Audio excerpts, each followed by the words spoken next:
Shalom, anak-anak yang dikasihi oleh Tuhan Yesus Kristus. Selalu ada sukacita, selalu ada kebaikan, dan Dia Tuhan harus makin bertambah. Dia harus makin bertambah, ku harus makin berkurang. Nama Yesus saja disembah, ku di tempat paling belakang. Bila Yesus ditinggikan dan sambutnya diberitakan, pasti Dia menarik semua orang datang kepadanya sekarang. Mari kita berdoa. Tuhan Yesus yang baik, terima kasih untuk cinta-Mu di dalam hidup kami. Biarlah Engkau terus bertambah di dalam kehidupan kami, dan kami semakin dikecilkan. Saat ini kami mau belajar firman Tuhan. Ajar kami untuk boleh mengerti dan memahami. Di dalam nama Tuhan Yesus kami berdoa. Amin. Kisah Para Rasul 1 ayat 15-26. Matias dipilih menggantikan Yudas. Pada hari-hari itu, berdirilah Petrus di tengah-tengah saudara-saudara yang sedang berkumpul itu.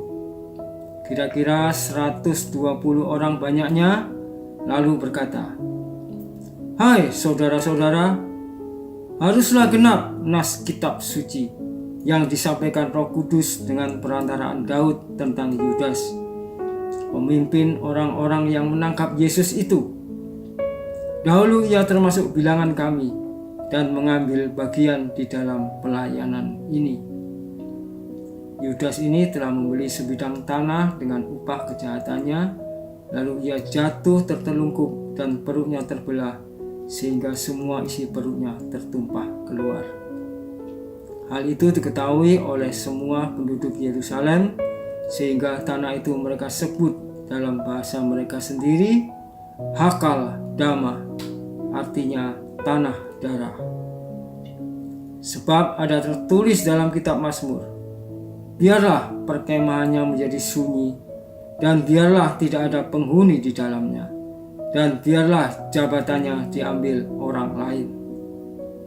Jadi harus ditambahkan kepada kami seorang dari mereka yang senantiasa datang berkumpul dengan kami selama Tuhan Yesus bersama-sama dengan kami, yaitu mulai dari baptisan Yohanes sampai hari Yesus terangkat ke surga meninggalkan kami, untuk menjadi saksi dengan kami tentang kebangkitannya."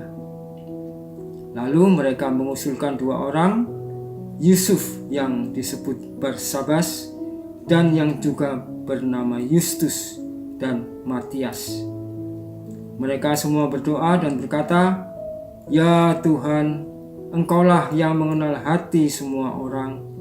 Tunjukkanlah kiranya siapa yang Engkau pilih dari kedua orang ini untuk menerima jabatan pelayanan, yaitu kerasulan yang ditinggalkan Yudas yang telah jatuh ke tempat yang wajar baginya." Lalu mereka membuang undi bagi kedua orang itu, dan yang kena undi adalah Matias, dan dengan demikian ia ditambahkan kepada bilangan ke-11 rasul itu. Yudas. Tuhan yang memilih. Setelah Yudas Iskariot tak lagi menjadi murid Tuhan Yesus, kelompok murid Tuhan yang terdekat tinggal 11. Padahal angka 12 penting untuk orang Yahudi. Suku Israel 12 jumlahnya.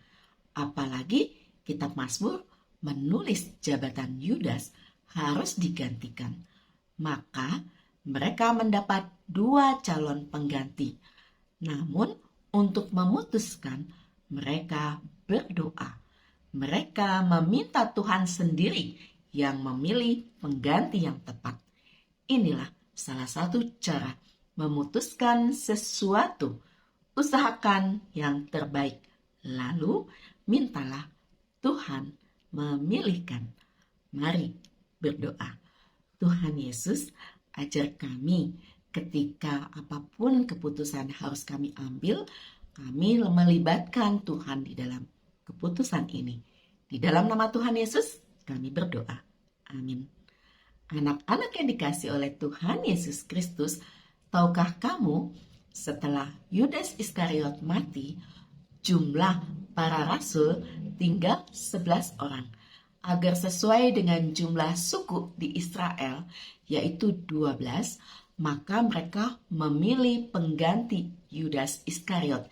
Syaratnya, orang itu harus selalu bersama para rasul sejak Tuhan Yesus dibaptiskan sampai ia diangkat ke surga. Ada 2 calon, Yusuf, Yustus, dan Matias. Mereka melakukan pengundian. Yang terpilih adalah Matias. Dan saat ini kita sebagai anak-anak Tuhan juga murid-murid Yesus, yuk kita terus berkarya dengan melakukan nilai-nilai Kristiani di dalam kehidupan kita supaya nama Tuhan Yesus dimuliakan. Karena Tuhan Yesus mengasihi seluruh umat manusia. Amin.